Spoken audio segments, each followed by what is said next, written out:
ਕਹਾਣੀ ਸੁਣਨ ਵਾਲਿਆਂ ਦੀ ਖਿਦਮਤ ਵਿੱਚ ਬਾਬਰ ਜਵੇਦ ਡਾਰ ਦਾ ਸਲਾਮ। ਅੱਜ ਮੈਂ ਜਿਹੜੀ ਕਹਾਣੀ ਤੁਹਾਨੂੰ ਸੁਣਾ ਰਿਹਾ ਹਾਂ, ਇਹ ਰਸਾਲਾ ਲਹਿਰਾਂ ਵਿੱਚ ਸਨ 2012 ਵਿੱਚ ਆਇਆ ਹੋਈ। ਤੇ ਸੁਣੋ ਨੇ ਕਹਾਣੀ ਵਫਾਦਾਰਾ। ਕਿੰਨਾ ਅਰਸਾ ਬੀਤ ਚੁੱਕਿਆ ਸੀ, ਹਸਨ ਹਾਲਾ ਤੱਕ ਨਹੀਂ ਸੀ ਆਇਆ। ਉਹਦੀ ਬੀਵੀ ਦੀ ਲੰਘੀ ਹਯਾਤੀ ਦੀ ਇੱਕ ਇੱਕ ਘੜੀ ਲੋੜਾਂ ਤੇ ਅਡੀਕਾਂ ਦੀ ਭੰਵਰ ਵਿੱਚ ਘੁੰਮਦਿਆਂ, ਤਿਨਕਿਆਂ ਵਾਂਗ ਦਰਿਆਵਾਂ ਵਿੱਚ ਰੁੜਦਿਆਂ ਤੇ ਅਣਡਿੱਠੇ ਖੌਫ ਤੋਂ ਡਰਦਿਆਂ ਵੇਲੇ ਦੇ ਸਮੁੰਦਰ ਦੀਆਂ ਤਹਿਾਂ ਵਿੱਚ ਆਪਣੀ ਪਛਾਣ ਖੋ ਦਿੱਤੀ ਸੀ। ਉਹਦੀਆਂ ਮਾਸ ਛੜੀਆਂ ਬਾਹਾਂ ਵਿੱਚ ਸੋਨੇ ਦੀਆਂ ਵੰਗਾਂ ਲਿਸ਼ਕਾਂ ਮਾਰ ਰਹੀਆਂ ਸਨ। ਫੇਸ ਪਾਊਡਰ, ਬਲਿਸ਼ਨ, ਲਿਪਸਟਿਕ ਉਹਦੇ ਮਰਝਾਏ ਮੁਖੜੇ ਨੂੰ ਲੁਕਾਉਣ ਵਿੱਚ ਨਾਕਾਮ ਸੀ। ਹਲਕੇ ਪਈਆਂ ਅੱਖਾਂ ਵਿੱਚ ਕਜਲ ਖੌਫ ਦਾ ਤਾਸਰ ਪੈਦਾ ਕਰ ਰਿਹਾ ਸੀ। ਕਢਾਈ ਵਾਲੇ ਕਾਲੇ ਸੂਟ ਵਿੱਚ ਜੁੜੇ ਚਮਕਦੇ ਤਾਰੇ ਉਹਦੇ ਅੰਦਰ ਦੀ ਉਦਾਸੀ ਨਾਲ ਮੈਲ ਨਹੀਂ ਸਿਖਾ ਰਹੇ। ਵੇਲੇ ਦੀ ਭੱਜ ਨੱਸ ਦਾ ਕੀ ਕਹਿਣਾ। ਸਾਲ ਵੀ ਕਦੀ ਕਦਾਰ ਪਲ ਵਾਂਗ ਲੱਗਦੇ ਨੇ, ਪਰ ਉਹਦੀ ਹਯਾਤੀ ਦਾ ਇੱਕ ਲਮਹਾ ਵੀ ਸਾਲਾਂ ਬੱਧਾ ਲੱਗਦਾ ਸੀ। 14 ਸਾਲ ਕੋਈ ਥੋੜਾ ਸੱਤ ਨਹੀਂ ਹੁੰਦਾ। ਉਹਨੂੰ ਚੁੱਪ ਲੱਗ ਗਈ ਸੀ। ਉਹ ਕਿਸੇ ਡੂੰਘੀ ਸੋਚ ਵਿੱਚ ਗੁਆਚੀ ਹੋਈ ਸੀ। ਉਹਨੂੰ ਇੰਝ ਲੱਗਾ ਜਿਵੇਂ ਉਹ ਕਿਸੇ ਚੀਲੇ ਵਿੱਚ ਬੈਠੀ ਹੋਵੇ ਤੇ ਲੋੜਾਂ ਤੇ ਰਸਮਾਂ ਡਾਇਨਾ ਵਾਂਗ ਉਹਦੇ ਆਲੇ ਦੁਆਲੇ ਲੁੱਡੀਆਂ ਪਾ ਰਹੀਆਂ ਹੋਣ। ਉਹ ਖੌਫ ਭਰੀਆਂ ਨਜ਼ਰਾਂ ਨਾਲ ਹਰ ਲੰਮ ਵੇਖ ਰਹੀ ਸੀ। ਫਿਰ ਉਹਨੂੰ ਆਪਣਾ ਚਮਕਦਾ ਚਿਹਰਾ ਵਹਾਲੀ ਦਿੱਤਾ। ਉਮੀਦਾਂ ਨਾਲ ਭਰਿਆ ਹੋਇਆ ਹਸਨ ਦਾ ਇੰਗਲੈਂਡ ਦਾ ਵੀਜ਼ਾ ਲੱਗ ਗਿਆ ਸੀ। ਸਾਡੇ ਜੇ ਮਾੜੇ ਮੁਲਕਾਂ ਵਿੱਚ ਇਹਨੂੰ ਸੁਨਹਿਰੀ ਮੌਕਾ ਕਹਿੰਦੇ ਨੇ, ਪਰ ਉਹਦੇ ਅੰਦਰ ਦਾ ਖੌਫ ਘਟਣ ਦੀ ਬਜਾਏ ਵੱਧਦਾ ਚਲਾ ਗਿਆ।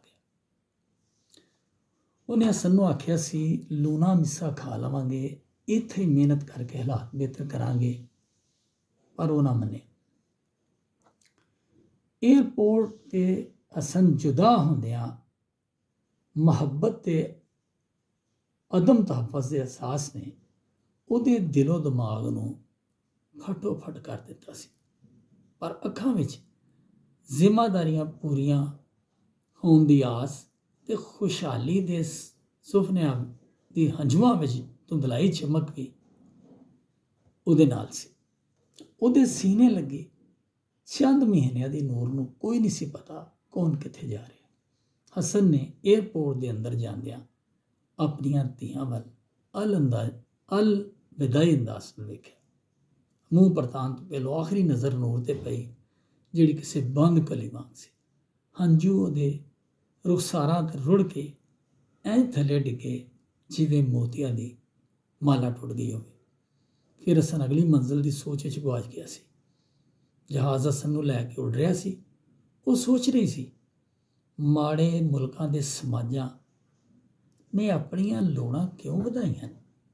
ਮਾਦੀ ਸੁੱਖ ਲਈ ਰੂਹ ਨੂੰ ਕਿਉਂ ਦੁੱਖ ਦੇ ਰਹੇ ਨੇ? ਅਜ਼ਵਾਜੀ ਹਯਾਤੀ ਦੂਰੀਆਂ ਦੀ ਚੌਖੜ ਤੇ ਕਿਉਂ ਕੁਰਬਾਨ ਹੋ ਰਹੀ? ਵੇਲਾ ਤੇ ਲੰਘ ਹੀ ਜਾਂਦਾ ਹੈ, ਪਰ ਉਡੀਕਾਂ ਵਿੱਚ ਲੰਘਣਾ ਵੇਲੇ ਵਿੱਚੋਂ ਲੰਘਣ ਦੇ ਬਰਾਬਰ ਹੈ। ਉਦੋਂ ਟੈਲੀਫੋਨ ਗਲੀ ਵਿੱਚ ਟਾਵੇਂ ਟਾਵੇਂ ਘਰੇ ਲੱਗਾ ਹੁੰਦਾ ਸੀ। ਜਦੋਂ ਉਹਦੀ ਗੁਆਂਢਣ ਆ ਕੇ ਉਹਨੂੰ ਦੱਸਿਆ ਕਿ ਭਾਜੀ ਹਸਨ ਹੋਰਾਂ ਦਾ ਫੋਨ ਆਇਆ ਹੈ,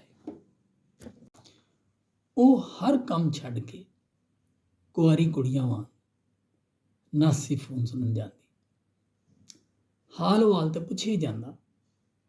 ਕਈ ਵਾਰੀ ਪੈਸੇ ਤੇ ਕਿਸੇ ਰਾਹੀਂ ਵੰਨ ਸਵੰਨੀ ਚੀਜ਼ ਘੱਲਣ ਦੀ ਇਤਲਾਹ ਵੀ ਹੁੰਦੀ। ਫਿਰ ਬਾਜ਼ਾਰਾਂ ਵਿੱਚ ਚੱਕਰ ਵੱਧਦੇ ਗਏ। ਘਰ ਦੀ ਹਰ ਸ਼ੈ ਬਦਲਦੀ ਗਈ। ਨਵਾਂ ਸੋਫਾ ਸੈੱਟ, ਨਵੇਂ ਬਰਤਨ, ਵੱਡੀ ਸਕਰੀਨ ਵਾਲਾ ਕੰਧ ਵਿੱਚ ਲੱਗਾ ਹੈ।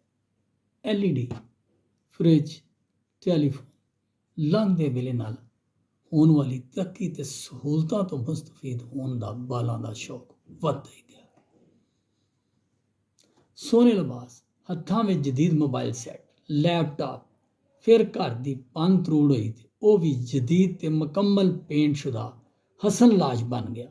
ਹੁਣ ਹਰ ਦਿਹਾੜੀ ਲੈਪਟਾਪ ਉੱਤੇ ਗੱਲ ਵੀ ਹੁੰਦੀ ਤੇ ਹਸਨ ਦੀ ਬੋਲਦੀ ਤਸਵੀਰ ਵੀ ਬਹਾਲੀ ਦਿੰਦੀ। ਉਹਨੂੰ ਹਸਨ ਕੋਈ ਬੋਲਦਾ ਹੋਇਆ ਵਫਾਦਾਰ ਬਾਵਾ ਲੱਗਦਾ। 14 ਸਾਲ ਸਿਰਫ ਲਫ਼ਜ਼ਾਂ ਦਾ ਤਬਾਦਲਾ, ਹਰ ਸਾਲ ਅਗਲੇ ਸਾਲ ਆਉਣ ਦਾ ਵਾਅਦਾ, ਫਿਰ ਕੋਈ ਮਜਬੂਰੀ ਪੈਰਾਂ ਦੀ ਭੀੜੀ ਬਣ ਜਾਂਦੀ। ਪਰ ਉਹ ਹਸਨ ਨੂੰ ਪਾਕਿਸਤਾਨ ਮੁੜ ਆਉਣ ਲਈ ਕਹਿੰਦੀ ਰਹੀ। ਉਹ ਹਮੇਸ਼ਾ ਕਹਿੰਦਾ ਉਹ ਵਤਨ ਵਾਪਸ ਆ ਕੇ ਇੰਗਲੈਂਡ ਵਾਪਸ ਨਹੀਂ ਜਾ ਸਕਦਾ। ਉਹਦੇ ਕਾਗਜ਼ ਨਹੀਂ ਬਣ ਸਕੇ, ਬਸ ਕੁਝ ਦੇਰ ਹੋਰ, ਨਹੀਂ ਤੇ ਲੋੜਾਂ ਪੂਰੀਆਂ ਨਹੀਂ ਹੋ ਸਕਦੀਆਂ। ਇਸ ਵਾਰੀ ਉਹਦੇ ਇਹ ਗੱਲ ਦੁਬਾਰਾ ਕਰਨ ਤੇ ਉਹਨੇ ਆਖਿਆ ਸੀ, ਤੁਸਾਂ ਹਮੇਸ਼ਾ ਮਾਦੀ ਲੋੜਾਂ ਦੀ ਗੱਲ ਕੀਤੀ ਹੈ, ਕੁਝ ਜਜ਼ਬਿਆਂ ਵਿੱਚ ਰਚੀਆਂ ਲੋੜਾਂ ਵੀ ਹੁੰਦੀਆਂ ਨੇ। ਮੈਂ ਕੋਈ ਖੁਸ਼ੀ ਨਾਲ ਤੇ ਨਹੀਂ ਉੱਥੇ ਗਿਆ, ਧੀਆਂ ਵੀ ਆਣੀਆਂ ਕੋਈ ਸੌਖਾ ਕੰਮ ਤੇ ਨਹੀਂ। ਹਸਨ ਨੇ ਵਜ਼ਾਹਤ ਦਿੰਦਿਆਂ ਆਖਿਆ, ਮੈਂ ਕਦੋਂ ਕਹਿੰਦੀ ਹਾਂ, ਪਰ ਹਰ ਕੰਮ ਦੀ ਕੋਈ ਹੱਦ ਹੁੰਦੀ। ਮੈਂ ਕਿਹੜੀਆਂ ਹੱਦਾਂ ਟੱਪੀਆਂ ਨੇ। ਕੋਲੂ ਦੇ ਬੇਲ ਵਾਂਗ 14 ਵਰਿਆਂ ਤੋਂ ਗੇੜੇ ਲਾ ਰਿਹਾ ਵਾਂ। ਮੈਲੀ ਅੱਖ ਨਾਲ ਕਿਸੇ ਨਾਲ ਵੇਖਿਆ ਨਹੀਂ। ਤੁਹਾਡੀਆਂ ਖਾਸ਼ਾਂ ਦੀ ਖਾਤਰ ਆਪਣੀ ਪਰਵਾਹ ਨਹੀਂ ਕੀਤੀ। ਇੱਥੋਂ ਦੀਆਂ ਤੇਜ਼ ਰੋਸ਼ਨੀਆਂ ਵਿੱਚ ਤੇ ਲੋਕ ਸਭ ਕੁਝ ਭੁੱਲ ਜਾਂਦੇ ਨੇ। ਮੈਂ ਤੇ ਦਿਨ ਰਾਤ ਸਿਰਫ ਤੁਹਾਡੇ ਲਈ 14 ਸਾਲ ਵਫਾਦਾਰ ਬਣ ਕੇ ਕੱਢੇ ਨੇ।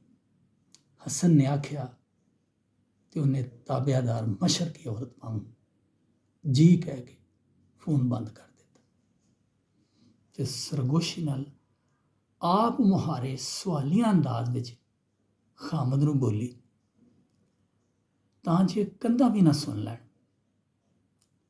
ਕੜਾਈ ਦੀ ਬਲਦੀ ਰੇਤ ਵਾਂਗ ਸੜਨਾ ਕੀ ਹੁੰਦਾ ਹੈ? ਮੁਹੱਬਤ ਵਿੱਚ ਰੁੱਝੇ ਜਜ਼ਬਿਆਂ ਨਾਲ ਲੰਘੀ ਹਯਾਤੀ ਵਿੱਚ ਕਿੰਨੀ ਠੰਡਕ ਹੁੰਦੀ। ਉਬਲਦੇ ਪਾਣੀ ਦੀ ਕਲਕਲ ਵਿੱਚ ਕੀ ਸੁਨੇਹਾ ਹੁੰਦਾ ਹੈ? 14 ਵਰਿਆਂ ਵਿੱਚ ਜਜ਼ਬਿਆਂ ਦੀਆਂ ਕਿੰਨੀਆਂ ਕੁ ਉਠਾਨਾਂ ਉੱਠ ਉੱਠ ਕੇ ਮੂੰਦਲੇ ਮੂੰਹ ਜਾ ਪਈਆਂ ਹੋਣਗੀਆਂ। ਕਦੀ ਗੌਰ ਕੀਤਾ ਜੇ?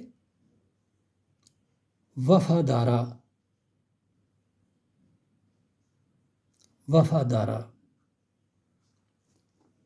ਮੇਰੀ ਇਹ ਕਹਾਣੀ ਤੁਹਾਨੂੰ ਪਸੰਦ ਆਏ ਤੈਨੂੰ ਲਾਈਕ ਕਰੋ, ਸ਼ੇਅਰ ਕਰੋ, ਕਮੈਂਟ ਕਰੋ ਤੇ ਚੈਨਲ ਨੂੰ ਸਬਸਕ੍ਰਾਈਬ ਕਰੋ।